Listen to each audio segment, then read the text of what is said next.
So some of the things that may exacerbate or make your hepatitis C worse are alcohol. That's the big one. It's the one that you always hear about, because drinking alcohol while you have hepatitis C or liver disease is just like throwing gasoline on a fire. It's one of the worst things that you could do for or to your liver. There's some doctors out there that may say you can have a half a glass of wine or have a glass of wine. And of course, I wouldn't pretend to know more than a doctor, but I didn't really drink much anyway, but I would not have, even considered having a drop of alcohol as soon as I found out that I had liver disease. It's just about the worst thing that you can possibly do. Liver goes straight to your liver and is passed and metabolized, and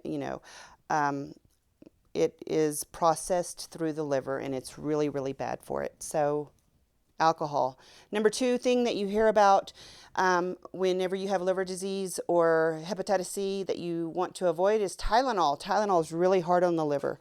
So keep in mind that not every Tylenol product says Tylenol. Tylenol PM is often touted or sold as perhaps sleep aid or pain reliever PM. The generics at Walmart are the Equate brand. I think it's something completely different.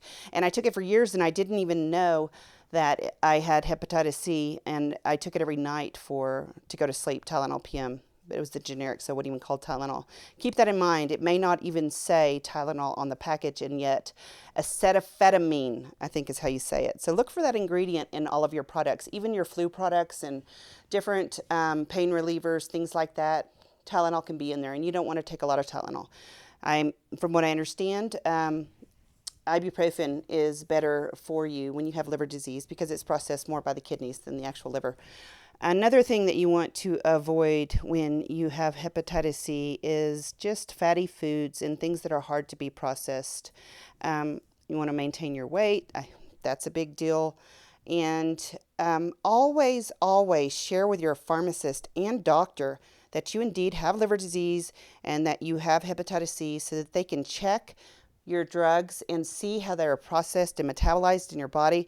It may be that you could take an alternate drug that is completely effective, yet processed through the kidneys instead of the liver, and avoid the liver altogether. Of course, everything that you eat, smell, touch, drink, put on your skin, everything you come into contact is, at least in some small degree, run through your liver. I don't know if you know that, but it's incredible. It's an incredible organ. So to some degree, everything we come into contact with is really processed just a little bit, at least a little bit, by the liver. And yet there are medicines that are processed more by the kidneys and less by the liver. It's kind of fascinating the way that works, huh?